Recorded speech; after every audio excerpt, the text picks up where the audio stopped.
الرجيم بسم الله الرحمن الرحيم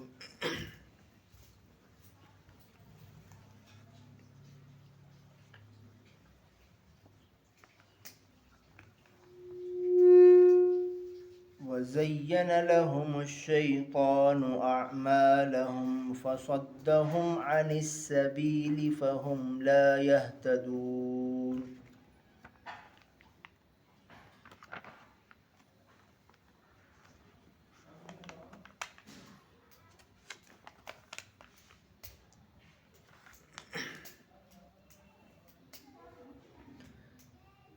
وجدتها وقومها يسجدون للشمس من دون الله وزين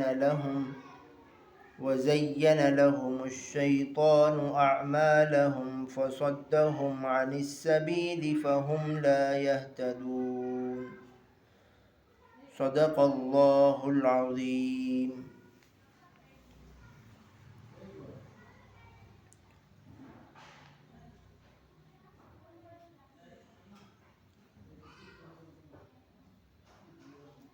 لوگوں کو شیطان کس طرح بہکاتا ہے، اس عنوان پر باتیں آ رہی تھیں۔ حضرت ابن قیم رحمۃ اللہ علیہ کی ایک کتاب ہے، علامہ جوزی کی، تلبیس ابلیس۔ اس کتاب میں حضرت نے یہ بتایا کہ شیطان کس کس طریقے سے بہکاتا ہے، اور وہ کتاب ہے 1500 صفحوں کی۔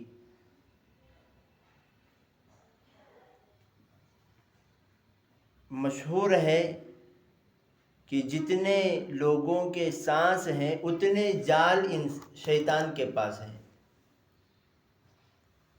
تو ہر ایک کو ایک ہی طریقے سے نہیں بہکاتا بلکہ الگ الگ طریقے سے بہکاتا ہے، جس کو اللہ رب العزت نے ارشاد فرمایا سورۃ النمل آیت نمبر 24 میں کہ میں نے اس کو پایا کہ اس کی قوم سورج کو سجدہ کر رہی ہے اللہ کو چھوڑ کر۔ وَزَيَّنَ لَهُمُ الشَّيْطَانُ أَعْمَالَهُمْ، شیطان نے ان کے اس کاموں کو اچھا کر کے دکھایا، یعنی اللہ کو چھوڑ کر سورج کو پوجا کرنا یہ ان کو اچھا لگا۔ اس کا کیا مطلب ہے؟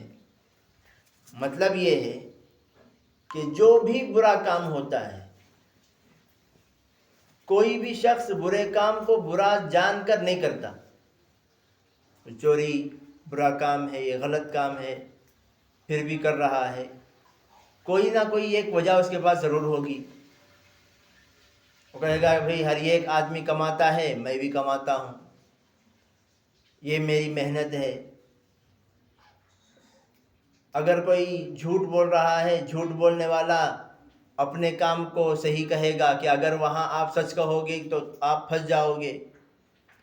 تو جو بھی برا کام ہوگا اس برے کام کے دلائل اور اس کے وجوہات کو شیطان اس طریقے سے بتائے گا کہ بولنے والا آدمی اس کو مان جاتا ہے۔ اور اس کے واقعات میں سے سب سے پہلا واقعہ اللہ رب العزت نے جو بیان فرمایا وہ حضرت آدم علیہ السلام کے بارے میں۔ حضرت آدم علیہ السلام سے اللہ نے فرمایا تھا کہ آپ اس درخت کے قریب بھی نہ جانا، فرما دیا۔ اب اللہ تعالیٰ کے پیغمبر ہیں حضرت آدم علیہ السلام، یہ تو ممکن ہی نہیں کہ اللہ تعالیٰ کی اور نافرمانی کریں گے۔ شیطان آیا، شیطان نے کہا کہ حضرت 2 وجوہات بیان کرتے ہیں شیطان جو پھسلایا تھا۔ سب سے پہلی وجہ اس نے آ کر کہا کہ اللہ تعالیٰ نے آپ کو جو روکا تھا درخت سے نہ کھانے کے لیے، کیوں روکا تھا معلوم ہے آپ کو؟ حضرت نے کہا نہیں معلوم۔ اس کی وجہ یہ ہے کہ اللہ تعالیٰ نے تمہیں بنایا ہے دنیا میں بھیجنے کے لیے، اور یہ درخت کا جو پھل ہے جو بھی یہ کھاتا ہے وہ ہمیشہ جنت میں رہ جاتا ہے۔ جیسے ہی سنا، حضرت آدم نے فرمایا تم سچ کہہ رہے ہو؟ اس نے کہا میں قسم سے تمہیں کہتا ہوں کہ میں سچ کہہ رہا ہوں۔ وَقَاسَمَهُمَا إِنِّي لَكُمَا لَمِنَ النَّاصِحِينَ، قسم دے کر کہا کہ میں سچ کہہ رہا ہوں تم کو۔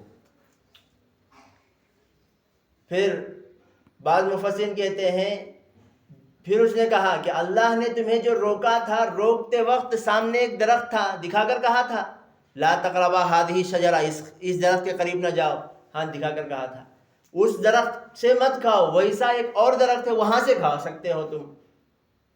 جہاں سے اللہ نے روکا ہے اس درخت سے نہ کھاؤ، اس درخت سے آپ مت کھاؤ، ویسا ہی ایک اور درخت ہے وہاں سے آپ کھا سکتے ہیں۔ اگر وہاں سے کھا لو گے تو آپ ہمیشہ ہمیشہ کہاں رہیں گے؟ جنت میں رہیں گے۔ تو حضرت آدم علیہ السلام نے دیکھا کہ بھئی ہمیں تو اللہ تعالیٰ سے دور جانا پسند نہیں ہے، ہم تو اللہ کے ساتھ رہیں گے، تو حضرت نے اس درخت سے کھا لیا۔ تو ان کو جو پھسلایا اللہ کی محبت کے راستے سے نافرمانی کروایا۔ راستہ کون سا؟ اللہ کی محبت کا۔ اور طریقے کون سے بتلائے؟ یہ درخت سے نہیں کھانے بولے تھے آپ، میں جو بول رہا ہوں وہ دوسرے درخت سے بول رہا ہوں۔ تو راستہ اس نے اختیار کیا اللہ تعالیٰ کی محبت والا ہی۔ اللہ تعالیٰ نے فرمایا فَلَمْ نَجِدْ لَهُ عَزْمًا، آدم علیہ السلام نے جو ہماری بات نہیں مانی، نہیں مان کر جو درخت سے وہ کھا لیے تھے، جان بوجھ کر نہیں کھائے تھے۔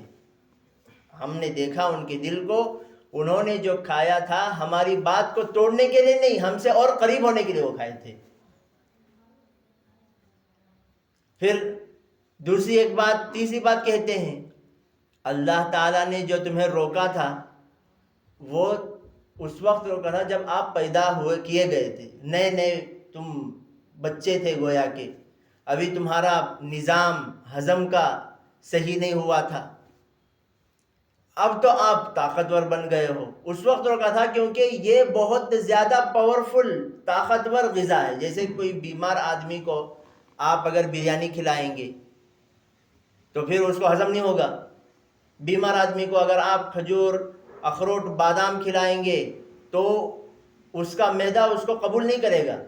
کیوں؟ کیونکہ وہ پہلے ہی سے کمزور معدہ ہے اس کا، تو وہ پہلے پیشش ہو کر قوت ہضم اس کا کمزور ہو گیا ہے۔ آپ ہیوی چیز اس کے دیں گے تو وہ ہضم نہیں کر پائے گا، اس کے لیے تو نرم نرم غذائیں دی جاتی ہیں۔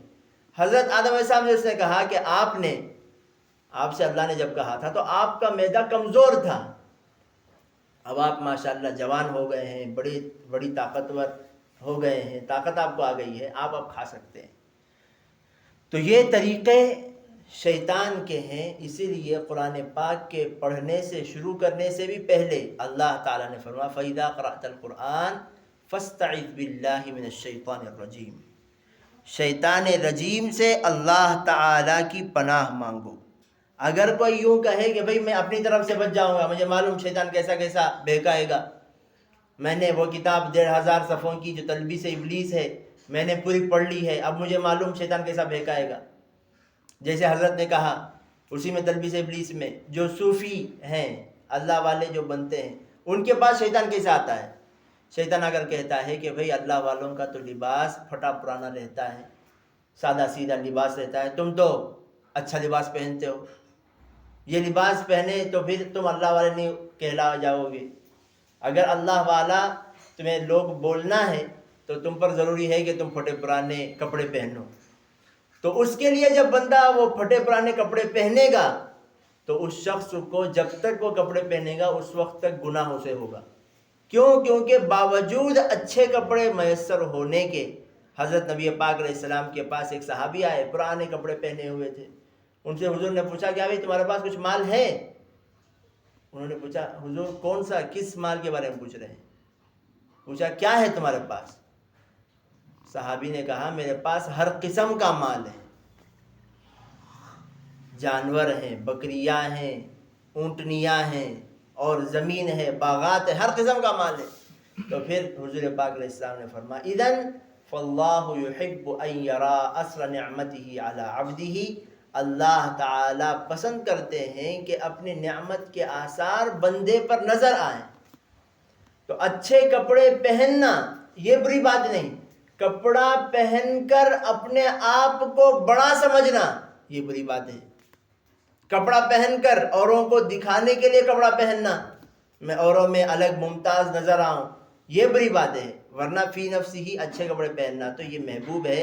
اللہ تعالیٰ نے فرمایا یا بنی آدم خذوا زینتکم عند کل مسجد، جب بھی تم مسجد کو جاؤ نماز پڑھنے کے لیے تو زیب و زینت اختیار کر کے جاؤ۔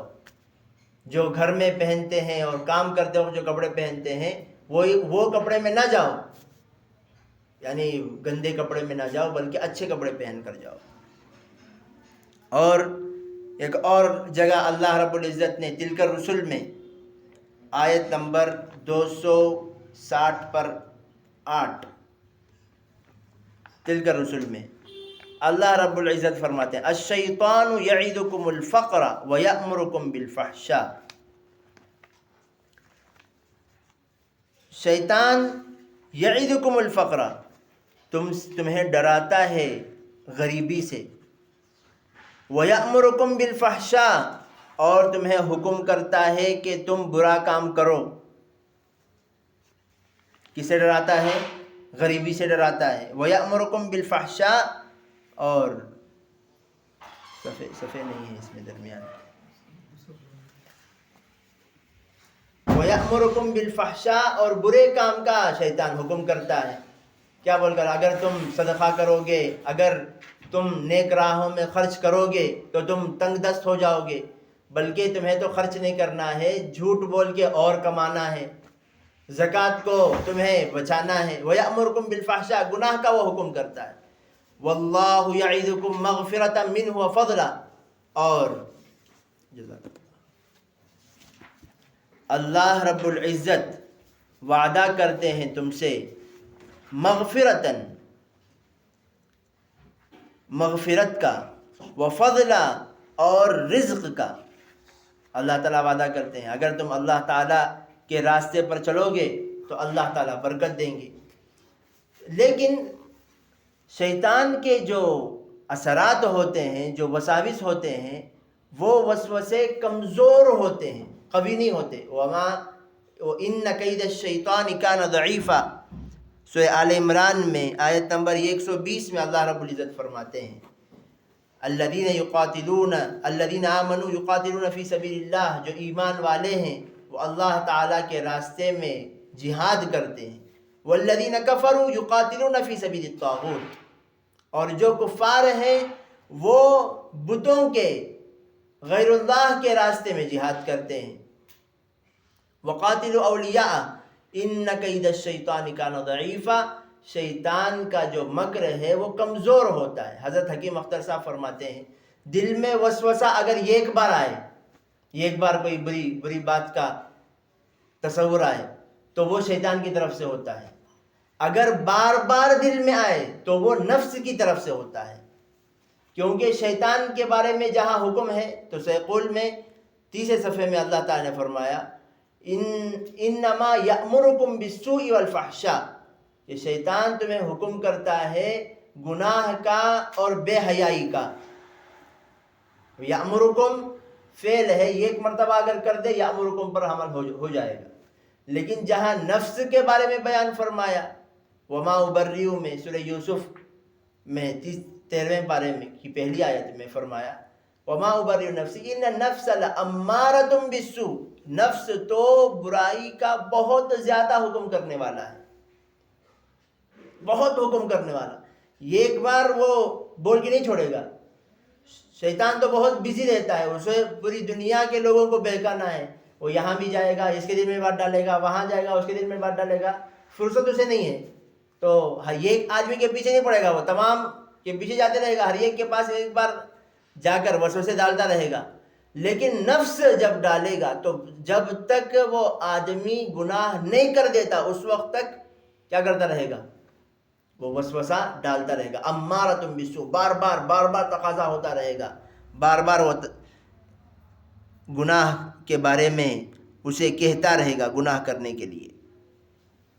جیسے اللہ تعالیٰ نے فرمایا وما کیدو ان کید الشیطان کان ضعیفا، شیطان کا جو بھی مکر رہتا ہے، جو بھی وسوسہ ہے، وہ بہت کمزور ہے، لیکن اس کو لے کر بندہ پریشان ہو جاتا ہے. بھئی یہ تو گناہ کرنا چاہیے، یہ کر کر دیکھنا چاہیے. شیطان جب قیامت کے دن وما ابرئ میں سورہ ابراہیم میں شیطان کے بارے میں اللہ رب العزت نے جب وہ جہنم میں پھینک دیا جائے گا اس کے بارے میں فرمایا. سورہ ابراہیم آیت نمبر 22.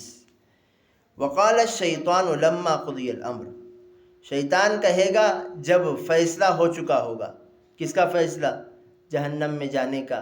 ان اللہ وعدکم وعد الحق، اللہ تعالیٰ نے تم سے وعدہ کیا تھا اور وہ وعدہ سچا وعدہ تھا. ووعدتکم فاخلفتکم، اور میں نے تم سے وعدہ کیا تھا اور میں نے وعدہ کی مخالفت کی، اس کی خلاف ورزی کی.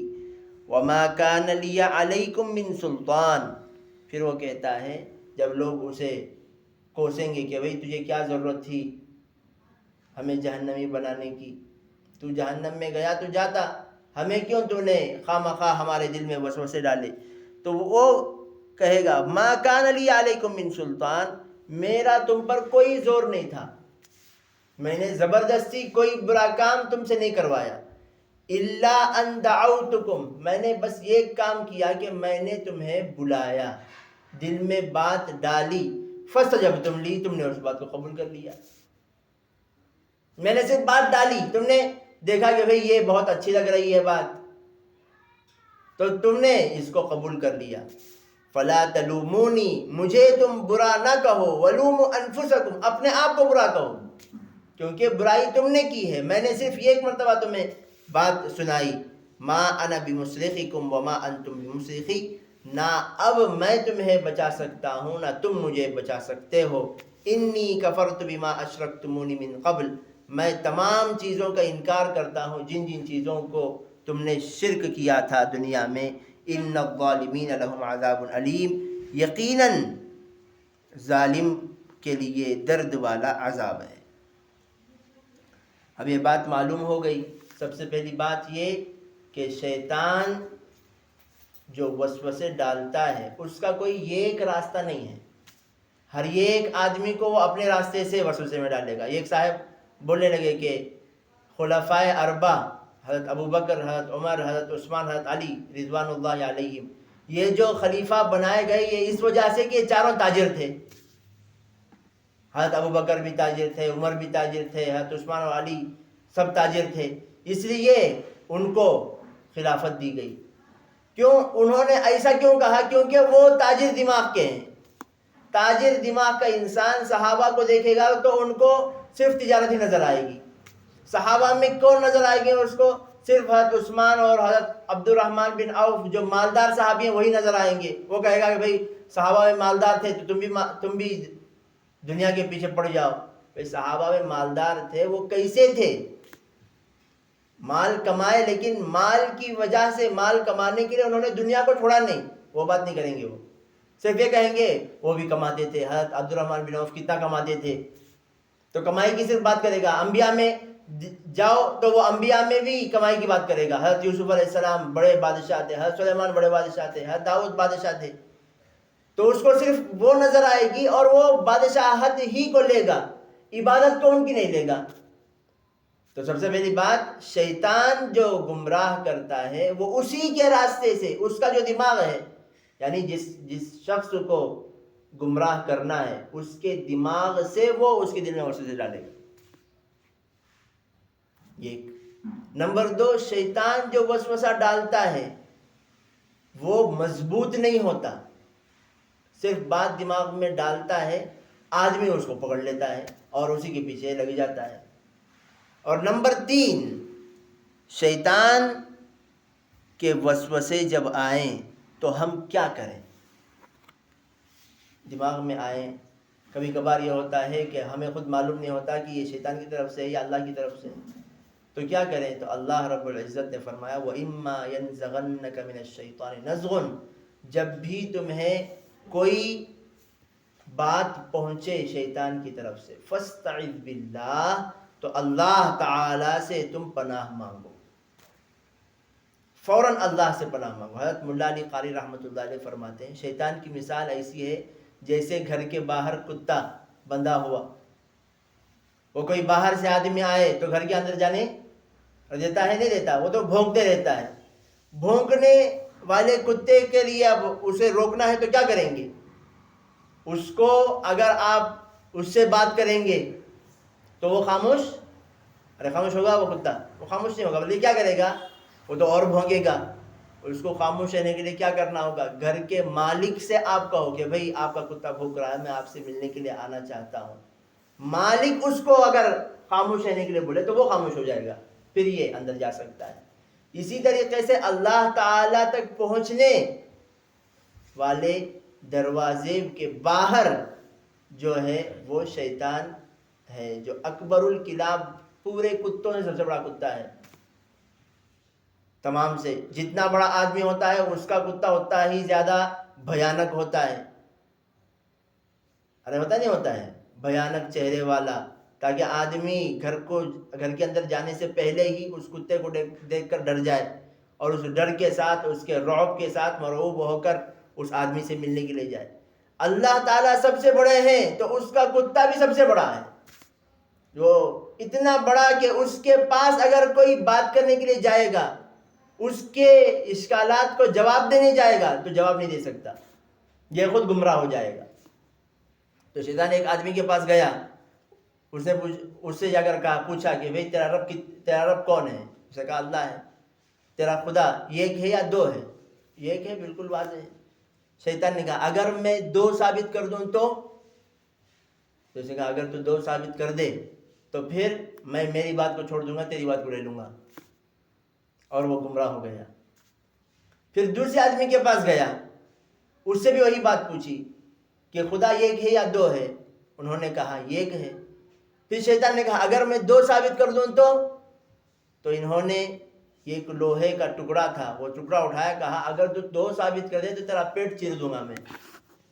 تو یہ ڈر کر بھاگ گیا کہ بھئی اس کے دل میں وسوسہ ہم نہیں ڈال سکتے۔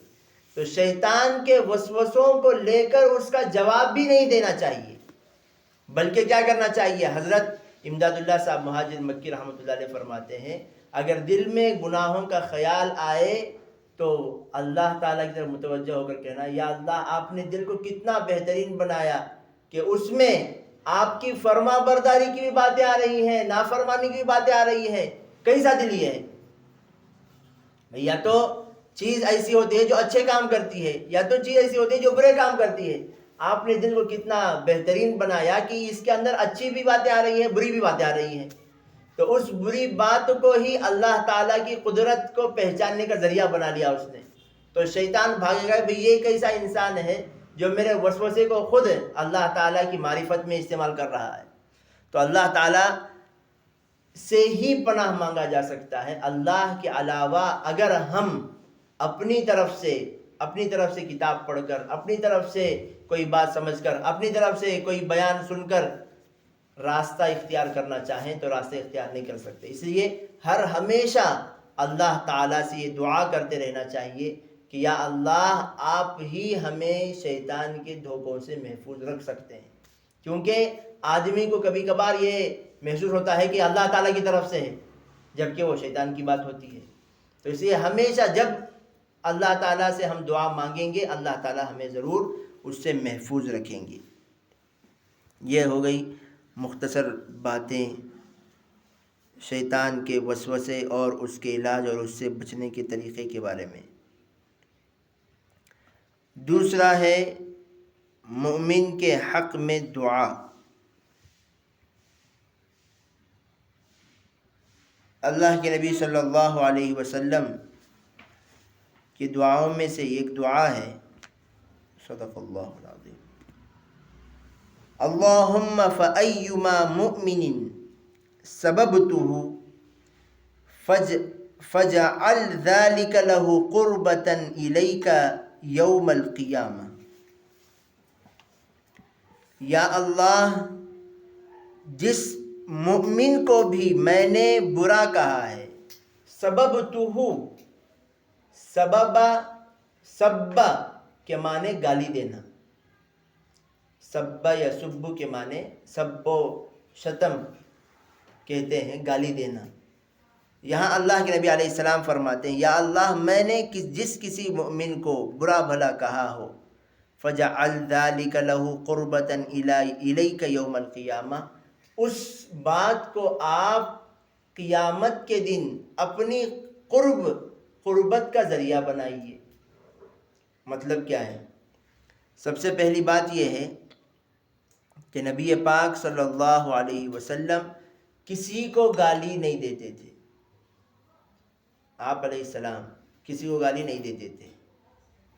اور پھر یہاں مطلب کیا ہے؟ اگر کبھی کبھار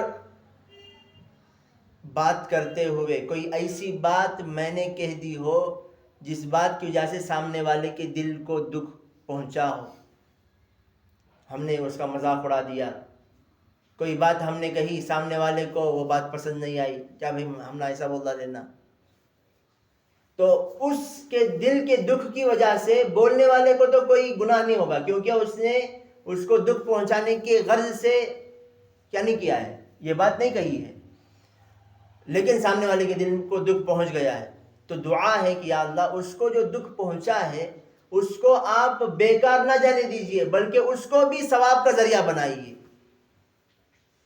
اور دوسرا، جب اگر کسی کو دکھ پہنچانے کے غرض سے بات کہہ دیے ہوں تب تو ضروری ہے اس کے لیے استغفار اور توبہ کا طریقہ یہی ہے کہ اس کے پاس جائیں، جا کر اس سے معافی مانگیں۔ اگر کسی مجمع میں ہم نے کسی کی برائی بیان کر دی ہو تو اس کا توبہ یہ نہیں کہ ہم 2 رکعت نماز پڑھ کے اللہ سے معافی مانگیں، وہ توبہ کا طریقہ نہیں۔ اِلَّا الَّذِينَ تَابُوا وَأَصْلَحُوا وَبَيَّنُوا، اللہ تعالیٰ نے فرمایا توبہ کے 3 طریقے، یہ توبہ اللہ سے کرنا، نمبر 2 تمہارے اس برے کام کی وجہ سے جو بگاڑ پیدا ہوا ہے اس بگاڑ کو سدھارنا، نمبر 3 وَبَيَّنُوا، اور اپنی غلطی کو واضح کرنا۔ یہ 3 کام کریں گے تبھی وہ کام ہوگا۔ اگر کوئی آدمی پورے لوگوں کے سامنے قرآن کی غلط تشریح اس نے کر دی، غلط حدیث بیان کر دی، کسی کے بارے میں غیبت کر دی، پھر آ کر 2 رکعت پھر محسوس ہوا کہ بھائی مجھے یہ نہیں کرنا چاہیے، نماز پڑھ کے وہ اللہ سے معافی مانگ لیا، تو یہ معافی کا پہلا سٹیج ہوا ہے۔ جب 3 اور 2 کام اس کے باقی ہیں، دوسرا کام کیا ہے؟ اصلحو، اس کی وجہ سے جس کی اس نے برائی کی ہے اس سے لوگ متنفر ہو گئے، نفرت کرنے لگے، تو ان کے نفرت کو دور کرنا، ان کی نفرت کو کیا کرنا؟ دور کرنا۔ اور نمبر 3 جن لوگوں کے درمیان بات کیا ہے ان تمام ویسے ہی لوگوں کے درمیان وضاحت کرنا کہ بھائی میں نے غلطی کی، اب اس کا توبہ مکمل ہوا۔ آگے اللہ نے فرمایا فَأُولَٰئِكَ أَتُوبُ عَلَيْهِمْ، ان لوگوں کے توبہ کو ہم قبول کریں گے، وَأَنَا التَّوَّابُ الرَّحِيمُ، اور میں توبہ قبول کرنے والا ہوں اور رحم کرنے والا ہوں۔ تو سب سے پہلے تو یہ ہے کہ اگر کسی کو تکلیف پہنچانے کے غرض سے ہم نے تکلیف دی ہے تو پھر اس کے لیے توبہ وہی ہو سکتی، وہی راستہ ہے کہ 3 کام کریں، ایک اللہ سے معافی مانگیں، دوسرا جو بگاڑ ان کی وجہ سے ہوا ہے اس کو سدھاریں، نمبر 3 واضح کریں اپنی غلطی کا۔ لیکن یہاں حضور نے فرمایا ہم نے تو کسی کو تکلیف پہنچانے کی غرض سے کچھ نہیں کہا، لیکن سامنے والے کو بات بری لگ گئی، مثلا سامنے والے دو اچھے آدمی بیٹھے ہوئے ہیں، ایک کی ہم تعریف کر رہے ہیں دوسرے کی تعریف نہیں کیے، تو ان کو برا لگے گا۔ تعریف نہ کرنے والے پر کوئی گناہ نہیں ہے، لیکن جو برا لگا ہے حضور فرما رہے ہیں یا اللہ اس برا لگنے کو آپ ثواب بنا کر انہیں عطا فرمائیے۔ فَجَعَلْ ذَلِكَ لَهُ قُرْبَةً إِلَيْكَ يَوْمَ الْقِيَامَةِ، یا اللہ اگر کسی مؤمن کو میں نے برا بھلا کہا ہو تو قیامت کے دن اس کہنے کے بدلے میں اسے اپنا قرب نصیب فرما۔ اور اخلاقیات پر حدیث، نبی پاک صلی اللہ علیہ وسلم نے ارشاد فرمایا ہے کہ ترازو میں سب سے زیادہ وزنی چیز جو ہوگی قیامت کے دن وہ اچھے اخلاق ہیں، اور سب سے پہلے جو چیز تولی جائے گی وہ بھی اچھے اخلاق ہیں۔ اور پھر فرمایا کہ آدمی اپنے اچھے اخلاق کے ذریعے دن بھر روزہ رکھنے والے کا ثواب اور رات بھر نماز پڑھنے والا اور قرآن پڑھنے والے کا ثواب پاتا ہے۔ اور ارشاد فرمایا کہ اللہ رب العزت جس شخص کے ساتھ بھلائی کا معاملہ کریں، بھلائی کا فیصلہ کرتے ہیں، اسی شخص کے لیے اچھے اخلاق کی توفیق اللہ تعالیٰ نصیب فرماتے ہیں، اور جس شخص کے ساتھ برائی کا فیصلہ کرتے ہیں اس شخص سے اچھے اخلاق نکال لیتے ہیں۔ اور اللہ تعالیٰ کے یہاں سب سے زیادہ قریب وہ شخص ہے جو الذین یألفون ویؤلفون، جو محبت کرتے ہیں اور لوگ ان سے محبت کرتے ہیں، وہ پورے خیر ہی خیر ہیں، یعنی لوگ ان سے قریب ہونے میں، بات کرنے میں کوئی جھجک محسوس نہیں کرتے ہوں۔ ان اللہ یحب القریب اللین السہل، اللہ تعالیٰ پسند کرتے ہیں اس شخص کو جن سے لوگ قریب ہوتے ہوں، جو نرم دل ہو اور لوگوں کے لیے آسانیاں پیدا کرنے والا ہو۔ اور جو شخص اور ایسا آدمی جو نہ کسی سے محبت کرتا ہے اور نہ لوگ اس سے قریب ہوتے ہیں، حضور نے فرمایا لا خیر فیہ، اس میں کسی قسم کی کوئی بھلائی نہیں ہے، وہ پورا شر ہی شر ہے۔ تو اخلاق حسنہ نبی پاک صلی اللہ علیہ وسلم کی زندگی کا بڑا حصہ ہے، جس کو حضور پاک علیہ السلام نے فرمایا، اللہ تعالیٰ نے حضور کے بارے میں انک لعلی خلق عظیم، نون والقلم وما یسطرون ما انت بنعمت ربک بمجنون، لوگ تو کہتے ہیں تمہیں مجنون، کہ بھئی یہ کیسا رسول ہے جو ہم جتنی بھی گالی دیں پھر بھی ہمارے پاس آ کر بات کر رہا ہے، ہم ماریں پیٹیں پھر بھی ہمارے ساتھ اچھائی کا معاملہ کر رہا ہے، ہماری امانتوں کی حفاظتیں کر رہا ہے، یہ تو پاگل سا لگتا ہے۔ تو سورہ قلم میں اللہ تعالیٰ نے فرمایا ما انت بنعمت ربک بمجنون، اپنے پروردگار اللہ تعالیٰ کی نعمت سے، اللہ کے فضل سے آپ مجنون نہیں ہیں، بلکہ یہ اخلاق ایسا آپ کیوں کر رہے ہیں؟ جو برا آپ کے ساتھ برائی کا معاملہ کرے، آپ اس کے ساتھ اچھائی کا معاملہ کیوں کر رہے ہیں؟ کیونکہ انک لعلی خلق عظیم، آپ اخلاق کے بلند درجے پر فائز ہیں۔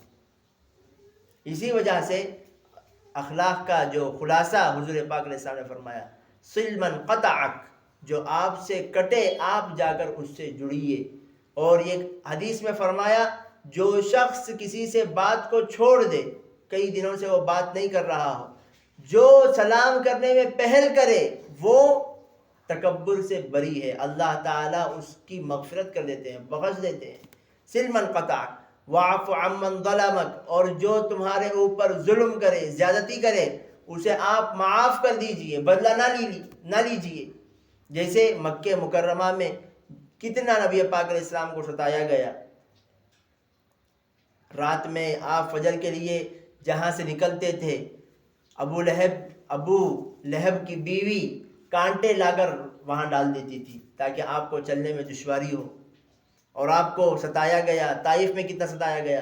اس کے باوجود فتح مکہ کے وقت میں حضور نے فرمایا میں تم سے وہی کہوں گا جو حضرت یوسف علیہ السلام نے اپنے بھائیوں سے کہا تھا لا تثریب علیکم الیوم، تم پر کوئی ظلم اور بدلہ نہیں لیا جائے گا آج، اذهبوا انتم الطلقاء، چلے جاؤ، تم تمام کو میں نے معاف کر دیا۔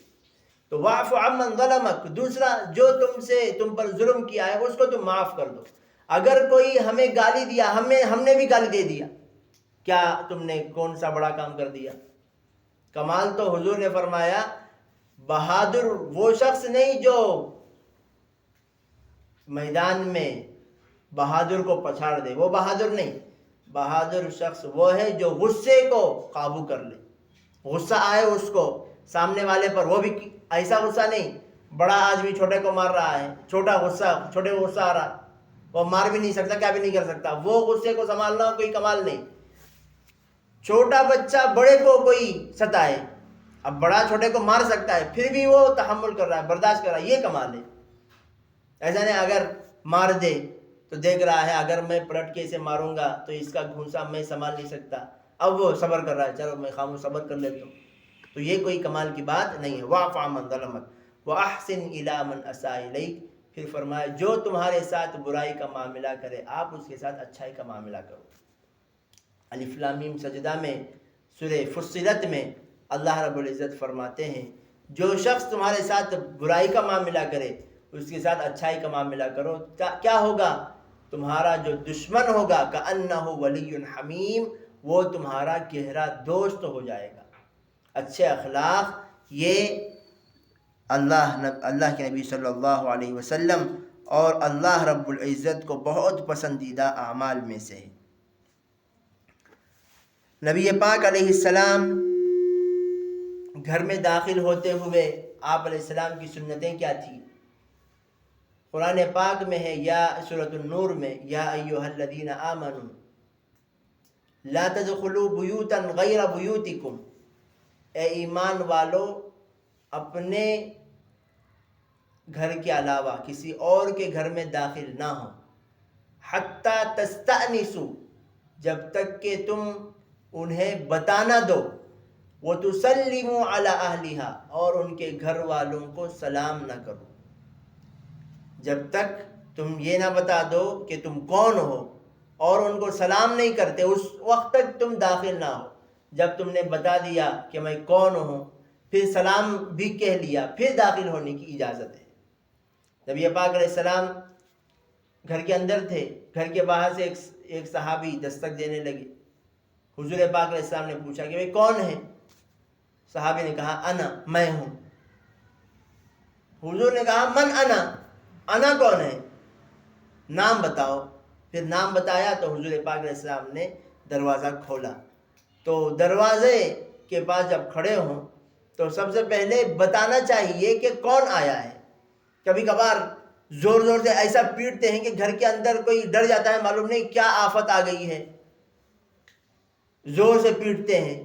تو طریقہ کیا ہے؟ 3 مرتبہ سلام، باہر کھڑے ہوں اور سب سے پہلے سلام کریں، دروازہ پیٹنے سے پہلے سلام کریں. اگر آواز اندر پہنچ گئی ہے وہ آ کر کھول دیں گے.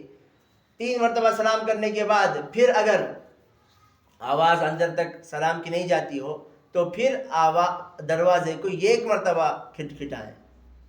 ایسا نہیں کہ مارتے رہیں، پیٹتے رہیں، سلام بھی کرتے رہیں، کھولو کھولو بھی بولتے رہیں، تو اندر جو ہے وہ پریشان ہو جاتے ہیں. اور جب گھر کے اندر داخل ہوں تو سلام کرتے ہوئے داخل ہوں. حضور پاک علیہ السلام کا طریقہ کیا تھا؟ حضرت عائشہ رضی اللہ عنہ فرماتی ہیں کہ حضور گھر میں جب داخل ہوتے تھے تو سلام کہتے تھے اس طریقے سے کہ جو سوئے ہوئے ہیں ان کی نیند میں خلل نہیں ہوتا تھا اور جو جاگے ہوئے ہیں ان تک آواز پہنچ جاتی تھی. سلام کر کے داخل ہو. پھر ایک دعا نبی پاک صلی اللہ علیہ وسلم نے سکھایا ہے، وہ دعا پڑھیں، اللہم انی اسألک خیر المولج و خیر المخرج. یا اللہ مولجی و خیر المخرج، یا اللہ میں آپ سے چاہتا ہوں عافیت کے ساتھ گھر کے اندر آنا اور عافیت کے ساتھ گھر سے باہر نکلنا. اللہم انی اسألک خیر المولج و خیر المخرج، بسم اللہ ولجنا بسم اللہ خرجنا. اللہ کے نام سے ہم گھر کے اندر آتے ہیں، اللہ کے نام سے ہم گھر سے باہر جاتے ہیں. وعلی اللہ ربنا توکلنا، اور اللہ ہی پر ہمارا پورا بھروسہ ہے. تو اس دعا کے اندر پوری عافیتیں اللہ کے نبی علیہ السلام نے مانگ لی. یا اللہ میں گھر کے اندر آ رہا ہوں تو گھر کے اندر کوئی ایسی چیز میں نہ دیکھوں جس کی وجہ سے جو چیز ہمارے لیے شر کا باعث بن جائے، لڑائی جھگڑا پیدا ہو جائے، گھر کے اندر بچوں کے ساتھ کوئی مار پیٹ کا معاملہ پیش آ جائے، ایسا نہ ہو. اور ہم جب گھر سے باہر نکلیں تو گھر کے اندر سے کوئی مصیبت کی وجہ سے ہم نہ نکلیں. بلکہ خیر اور عافیت کے ساتھ ہم نکلیں. یہ دعا حضور نے مانگی. اور بسم اللہ خرجنا بسم اللہ ولجنا وعلی اللہ ربنا توکلنا، یہ دعا فرمائی.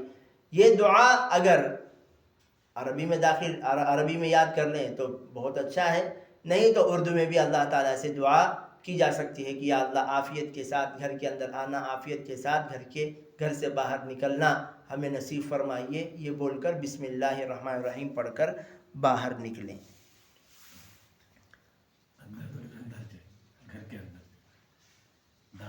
بسم اللہ پڑھتے ہوئے اندر آئیں اور بسم اللہ پڑھتے ہوئے باہر نکلیں. بسم اللہ توکلت علی اللہ بول کر باہر نکلیں. اسماء الحسنى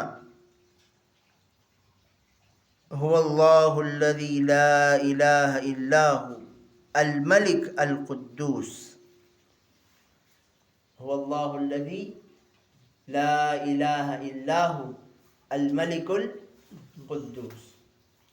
اللہ رب العزت فرماتے ہیں وَلِلَّهِ الْأَسْمَاءُ الْحُسْنَى فَادْعُوهُ بِهَا.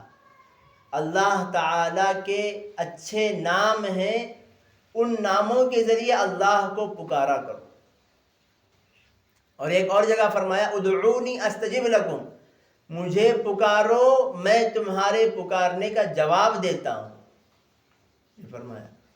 اب جب اللہ تعالیٰ کے نام ہیں تو وہ نام طے شدہ ہیں، اپنی طرف سے بنانا جائز نہیں ہے.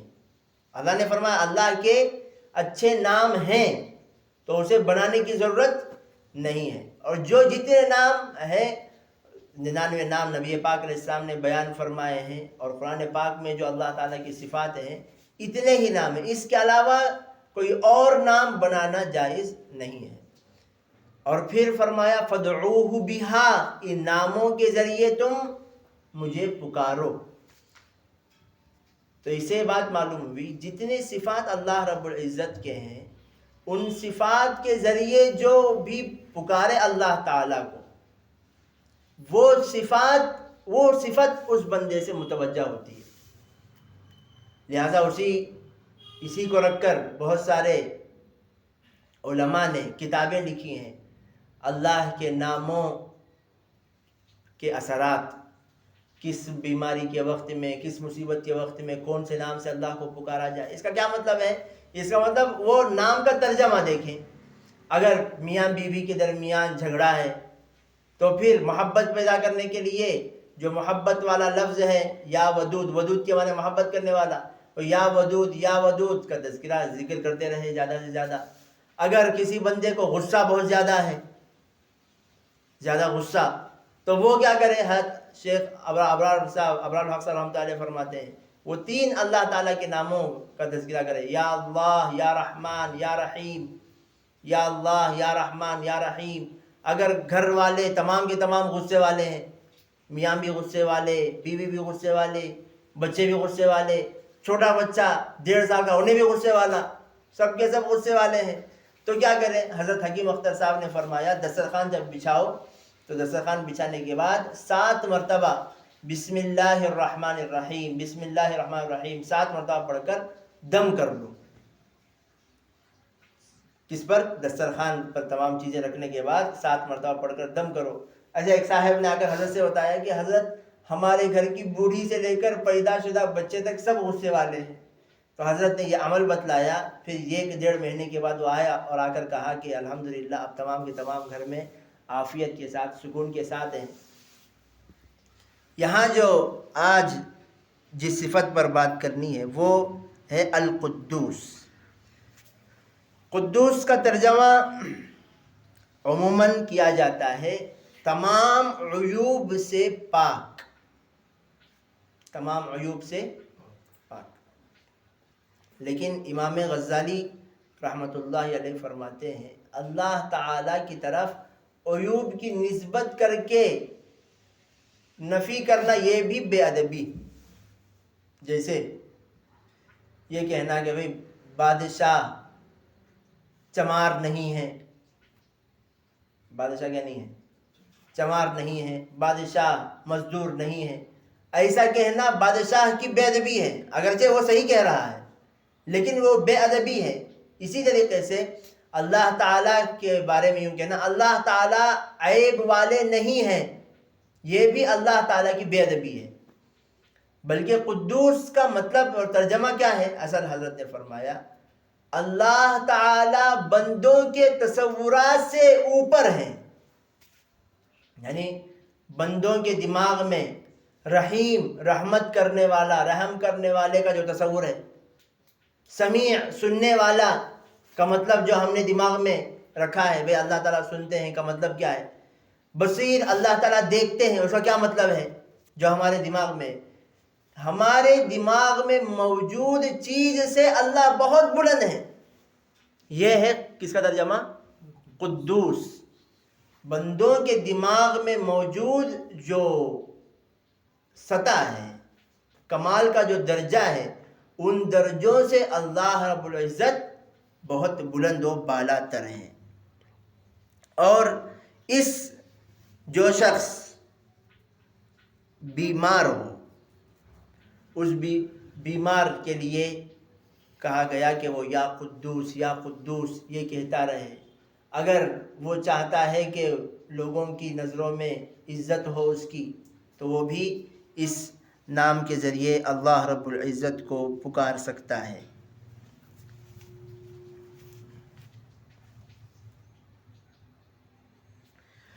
پانچ منٹ مذاکرہ کرنے بولے آپس میں جو سبق چلا ہے، اگر کوئی ڈاؤٹ رہا تو میسج کرنے بولے، اس کے بعد یہ تفسیر کا صرف اور نحو کا قواعد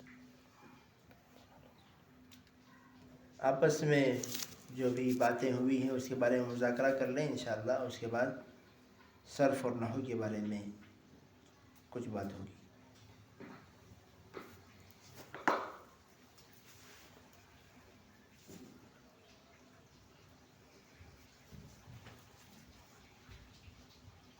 تو ہمارا کہاں تک چلا تھا سبق؟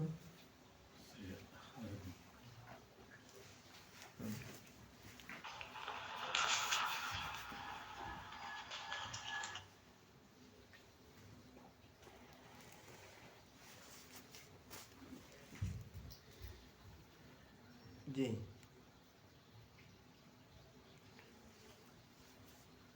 کیا شروع سے ایک مرتبہ ریورس کر لیں گے حضرت کے حساب سے؟ وہ بھی مناسب کر سکتے۔ تو عربی گرامر کے حساب سے صرف اور نحو بیسک قاعدوں سے کیا ہوا تھا اس سے پہلے؟ اس سے پہلے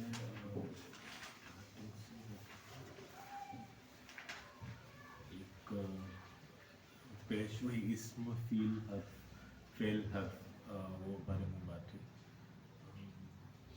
اس میں آن لائن میں جو ہے اگر کچھ سوالات ہیں، کچھ ڈاؤٹس ہیں تو انشاءاللہ واٹس ایپ کے گروپ میں میسج میں بھیج سکتے ہیں، انشاءاللہ مفتی صاحب اس کا جواب دیں گے انشاءاللہ۔ واٹس ایپ کے اس میں ڈالیں انشاءاللہ، آن لائن کے جو بھی احباب اس میں جڑے ہیں کچھ ڈاؤٹس ہیں تو اس کو پوچھ سکتے ہیں۔ اس میں فعل حرف وہی اس کے بارے میں ابھی آیتیں چن چن کے قرآن کی جو الحمدللہ سورہ فاتحہ کی پہلے اس میں اس کے بارے میں بات ہوئی تھی کہ اس میں اسمیہ کیا ہے، فعلیہ کیا ہے، ایسے۔ اس کے بعد اللہ پر زیر آیا ہے، وہ اس پہ تھوڑا ڈیٹیل سے حضرت بات کی بات سے آپ اپنے حساب سے اسم کسے کہتے ہیں، فعل کسے کہتے ہیں، حرف کسے کہتے ہیں، یہاں تک ہوا؟ جی ہاں اچھا تو اسے دوہرا کر اس کے بعد کا سبق نہیں ایک بار یہ ریورس ہوا تھا انشاءاللہ، تو اس کے بعد کنٹینیو کریں گے، ٹھیک ہے؟ جی شروع کر لیں گے۔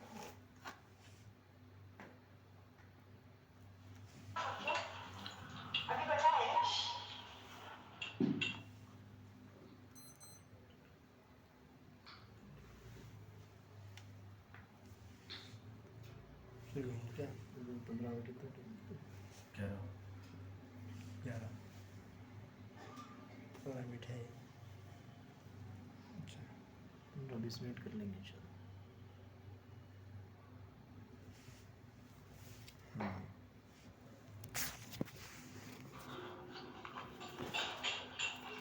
ابھی جی جی شروع کر رہے ہیں جی.